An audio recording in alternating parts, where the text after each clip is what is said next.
We have a special guest today, a wonderful fellow I met through Sarah Mizrahi, and she's a person who's very much interested and does many, many good things for the Jewish people, for Jewish causes.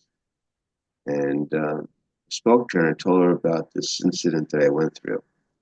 And then she told me about this young man named Daniel. And Daniel will tell a little bit about himself a little bit. And then I'll go and ask some questions about what he does and, and what his future plans are. Daniel, please take it away. Please tell everyone your first name, last name, what are you doing, and so Yeah, sure. Thank you, Rabbi. My name is Daniel Kuperhand, originally from Brooklyn, New York. Um, my time right now, what I spend in terms of my passion project is working on Jewish music, um, really focusing of lately on creating a Jewish unity album, music that unifies the Jewish souls out there. A lot of Jewish people from different races, different regions with different cultures. Am Yisrael is a beautiful race with so many different colors. So yeah, that's what I've been working on. I come from Lebanese culture and also Eastern European, so I'm very I come from two different cultures. Language in my house, we would speak four or five different languages. So for me, that's Judaism, and that's what I know. And more people I meet and speak to them about our beautiful religion and our culture, the more I learn. And I just feel like it's a never-ending learning that's taking place for myself. And I just needed a place to send that energy. So that's what I've been doing lately. what languages are you speaking? Do you mention that you learned raised with? What languages? Yeah, so being that my mother is Lebanese, one of the first languages she learned was French. And my father's chapter, um, born in Poland, they moved to Israel and then to France. So French was also a common language for them. So actually, that's how my parents really connected, was through the religion, through Judaism, but also through the language of French. And that was my first language. So my first language was French. I learned English shortly thereafter, Hebrew as well. Arabic was always around me since I can remember. So those are the languages that were always in the household. Yiddish was also very common, especially if my grandparents were around. Right. Um, so these are the different languages I was really raised with. And when did you get into music? I was into music since my teens, making music. It was always something that I really loved to do. Lyrics, something about words and having a powerful element behind them always intrigued me. I saw that in the composition that you wrote for me. The audience may not know, but I work also in Israel. Besides being a rabbi, I'm also a writer, but I also do volunteer police work. And about 2 weeks ago, it will be 3 weeks tomorrow night, and Motzei Shabbat, Saturday night, we were on call, and we had to come to this building, apartment building, in the neighborhood, in fact. And we came to the fourth floor, and there on the fourth floor, there was a woman in the stairwell, very, very concerned. She happened to be an ex-wife of someone, and her husband was in his apartment, and she was trying to get in, and he wasn't answering the phone for several days, several hours. And she was very concerned because he unfortunately had psychosis. And so what happens is that he has psychosis and she's worried and she can't get in. So she called the police and she called MADA. MADA is the, like, so to speak, the Hatzalah, the ambulance force, medics. And there we arrived, my commander and myself, and the door we could open in terms of the bottom lock, but not the top bolt. We got permission from our commanding officer to breach the door, and the medic goes inside, and he gaps, and he says quietly, softly, he hanged himself. All of a sudden, the woman bursts out in horrible sobbing. Maybe she blamed herself because, for whatever reason, that's the ex. Who knows? Maybe she thought, maybe she joked to that. Who knows? So we find him with one foot on the stairs of a steps ladder, and the other foot, the left foot, a little bit above the ground. Hand is on the rail, so to speak, of the step ladder, and with a clothesline around his neck. And he taking a clothesline, in X fashion, he hanged himself in the ceiling pipe. It was brutal. It was horrible to see. He had passed away already several hours already. His body was frozen, so to speak. And then we walk around, we see on his refrigerator door two pictures of him and his children. He had two daughters, 13 and 10, beautiful little girls, him in his office and so forth. And a suicide note on the table. It was just horrible to see. And especially even worse when you see that, when you hear through the window, what do you hear? Life going on.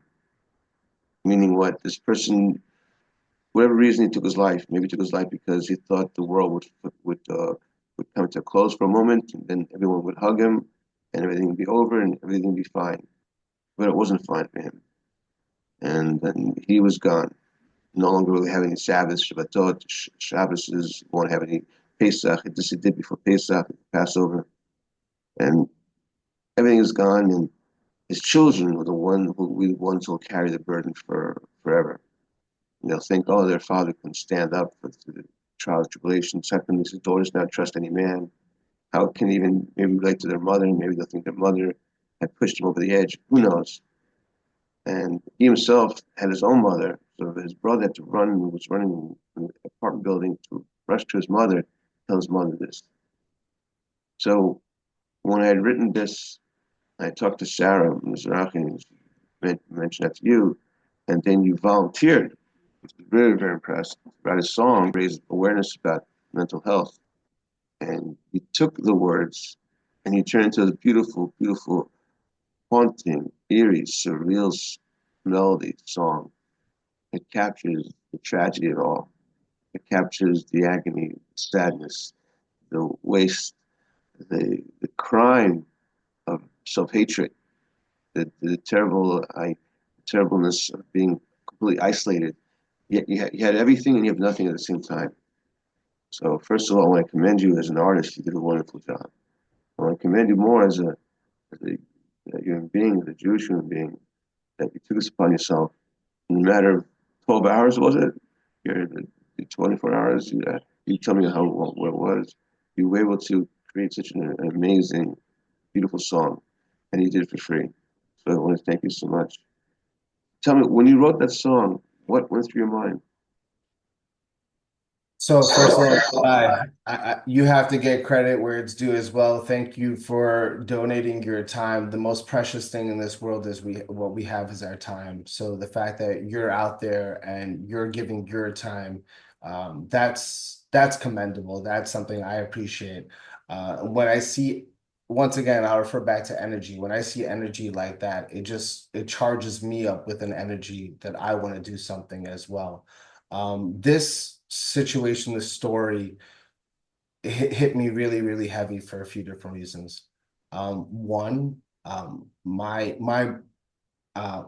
older brother, figure, as I was growing up, Aviad Cohen, um, tragically took his life a few years back. So this is somebody that musically, he was an artist as well, and had a significant impact on who I am musically and as a person as well. So that hit me like a ton of bricks. Then there's also the reality that I also have other family members that have these type of problems, that have serious mental burdens, that they have put on themselves or that they deal with. So I took it as an opportunity where you took it as an opportunity. Not like there was a horrible situation that had taken place, but there's still a beautiful light, something that could be done even in such tragedy. And I just echoed your sentiment. I said, you know what? I felt the story, and you were very, you know, you were very transparent about your experience, which I found to be really, really it felt holistic. It felt real. It felt like this rabbi had just been through some trauma, and he's reaching out for other people to see this story. And I just wanted to be a part of that. And I wanted to take that message, take that story, and just really bring it to something that can maybe bring a return on that investment. Um, wonderful job you did, and you made a very good point right now. What we can give, and you're right. Time is the most valuable thing we can give. People don't understand that. In this world, people judge a lot about how much money you can give, and it's very very important. You need money, no question about it. You need money, but sometimes um, money is not sufficient. Sometimes you don't have the money, and even with the money, why are you having money for? To buy someone's time. That's what you're really doing. You're using money to buy someone's service, right? Why will someone work for you? Because you're buying his time. The bottom line, really, time is everything, and time is life, and life is time.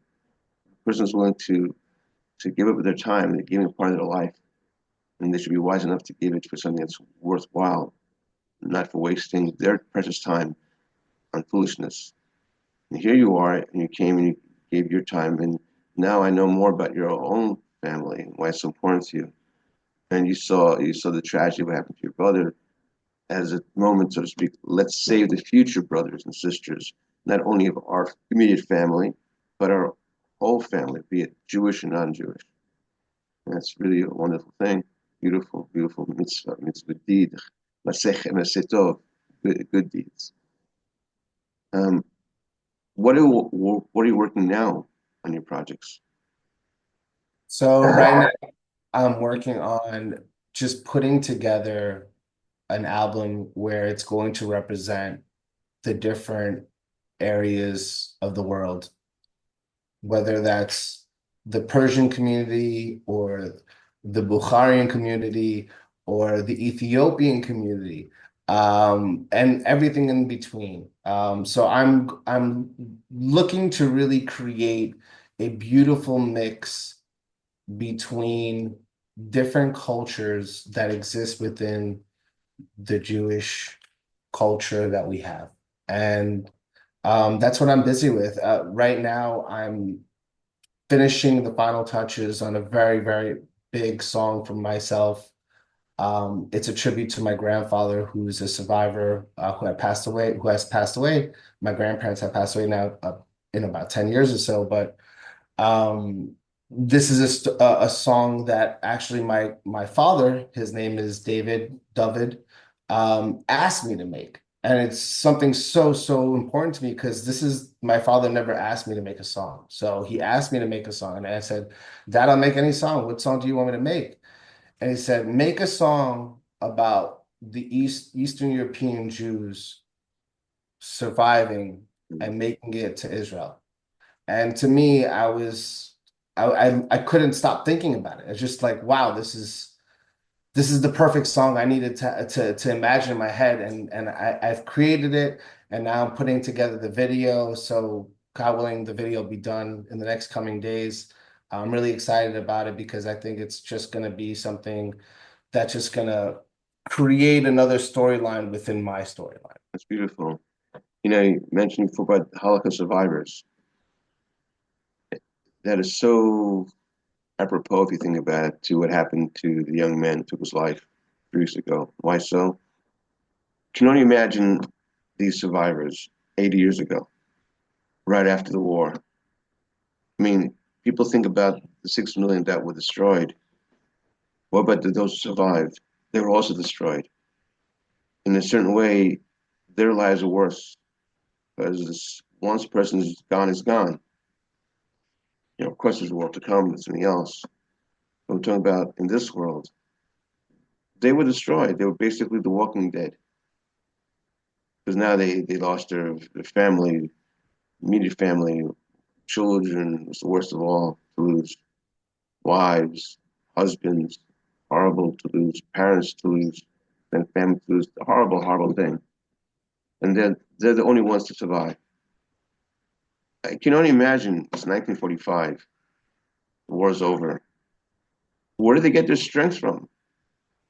Another day and another day and another day and another day, and then the horrorness, the horribleness of trying to get out of Europe, trying to come to Israel. That time it wasn't Israel yet, right? And they have to go through the blockades. My father was a great Israeli war hero, and he rescued Holocaust survivors on his back from the ships before Israel became Israel. And so imagine that. And then imagine later on after Israel's established, and then those people who went to America, went to Canada. How many people stayed in Europe? Very few, probably. And all of that to get to survive another day, another month, another year, thinking about what they went through and then missing their children or their husbands or wives, grandparents, parents. Where do they get their strength from?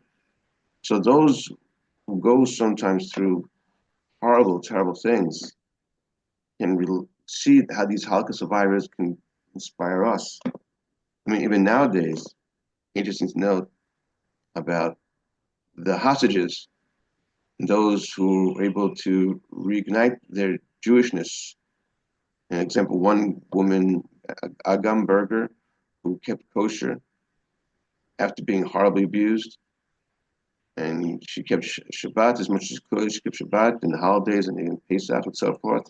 She tried ways to find and her strength of character was so tremendous that the Hamas monsters even, so to speak, assisted because they saw that she wanted to keep as much as she could of her Yiddishkeit Judaism, and she wasn't religious. She became religious. Why is this important? Because I was in a flight 3 weeks ago to America, and happened to be that the airline didn't have any kosher food that moment. And they said, "Do you want some other regular food?" I said, "No, I don't." And they insisted, and I'm very hungry. And what inspired me, of course, I'm a rabbi, of course, I'm religious, of course, I've been trained this way, raised this way. But when I was thinking about the hostages who kept kosher, that inspired me. Same thing over here, if you think about the Holocaust survivors or the hostages who came out of this terrible situation, where do they get the strength of character? So, the song that you're writing about, Eastern Europe and so forth, and how people survived, is lessons not only for the memories of those who went through it, but for those who are going through horrible tragedies in their own life now, as whatever they can learn from those lessons. And that's the spirit of the survivors. And I'm sure waiting to hear you how beautiful your song is. I'm sure it's great. How did, in terms of seeing, you mentioned before languages, different types of cultures within the Jewish world. What do you think we can do as a project? Yourself, or you and Sarah, or myself together, whatever, or others, to bring more Jewish people back to the fold, and also to fight against this vicious hatred and anti-Semitism. What do you think can be done? I think the only way to fight hate is with love. It's the only way. And that's what this album is all about. It's Jewish love. And I'm not here to point fingers at anybody. I'm not trying to say they're an enemy here. This is an enemy. That I'm trying to say I'm looking to the left side of me. I see my brother, and I look to the right side of my side, and I see his sister, and that's all I see. And I don't care about what comes out of your mouth in terms of your language. And everybody has to respect each other and just appreciate who we are. We as a people have been through so much and we still go through so much. We don't need more enemies. We don't need more people against us. We need each other to look at each other in the eyes and say, sure, Maybe you're Ashkenaz, maybe you're Sephardi, maybe you're Mizrahi, whatever the case is. But that's the only thing that separates us, and everything else is exactly the same. What are we talking about over here? This is nonsense, and that's what I really want to get through with this project.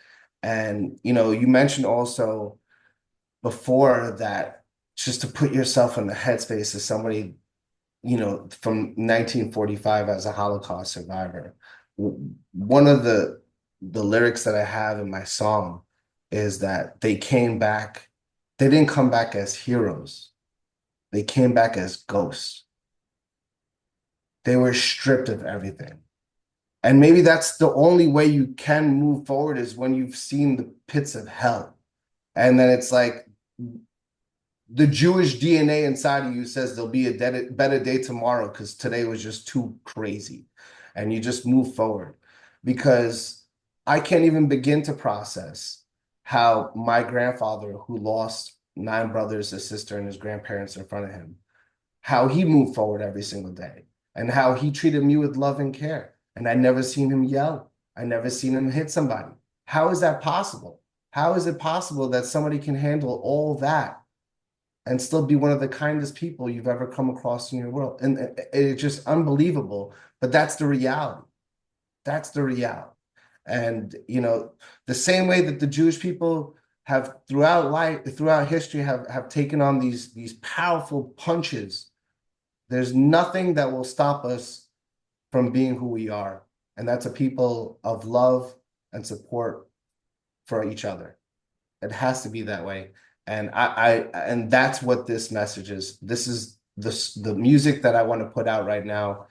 It's directly connected to these feelings. It's wonderful.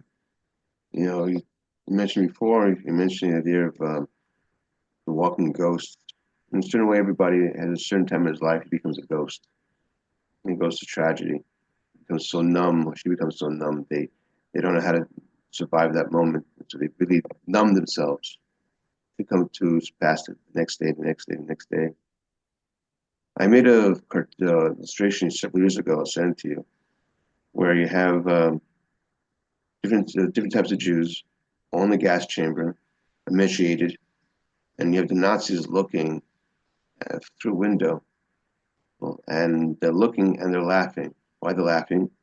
Because these Jews are each one is accusing the other one for the following: you're Mizrahi, you're Ashkenazi, you're Sephardi, you're Ethiopian, and so forth. And I have as a caption, 2,000 years we were out of Israel in Galus in exile because of baseless hatred. Here we're back home again, and after 70 years, it starts all over again. Haven't we learned anything? And the Nazis are laughing in the illustration. I'll send it to you. That's what basically what's happening. And if you think about it, one of the reasons why Hamas launched what they did because they saw the terrible infighting we had 18 months ago here in Israel between the left and the right over uh, political situation in terms of should we have judicial review, not have a judicial review, is it too much or too little, forgetting the fact that we're one family, you know, forgetting the fact that we're the tiniest pebble, so to speak, in the ocean and drop in the ocean, and yet we fight each other as though we're giants among population. We're nothing. 15 million, 16 million out of 8 billion. I have maybe a suggestion for you. Maybe later on you could do something. Is that maybe if you could write a song, because you're very clever, showing the showing the Christians and the Muslims in a very clever way, of course, that their religions or their cultures, so to speak, is all based on us Jews, Judaism. So when they think they have something unique, they don't have anything unique. They appropriate from us. They took from us, and then of course they took from other religions, like the Christians took from paganism and so forth. And all of a sudden, if it's done in a clever manner, of course do it covertly. You don't want to get attacked by anybody, but to show them, that you think your ideas are unique. And I'll give you one example and get your input. When I was in university, I was doing a master's. I had a very good friend, a Catholic, and I brought him to a book. I took a book and opened up the book, and he reads it. The book happened to be the Chumash, 5 books of Moses, and it's in Leviticus chapter 19, verse 18. Open it up, and he reads it, and he reads it, and he says, "Love thy neighbor as thyself, for I am God." And he was stunned. Why was he stunned? He said, "Wait a second. I thought Jesus said that." I said, "No, not at all. Jesus never said that." He said, "God, Hashem, told Moses, on Mount Sinai." And then that was passed on through all generations. And Jesus happened to be a Jewish kid who went to yeshiva, you know, and he learned it in yeshiva from his rabbis. And he was utterly stunned.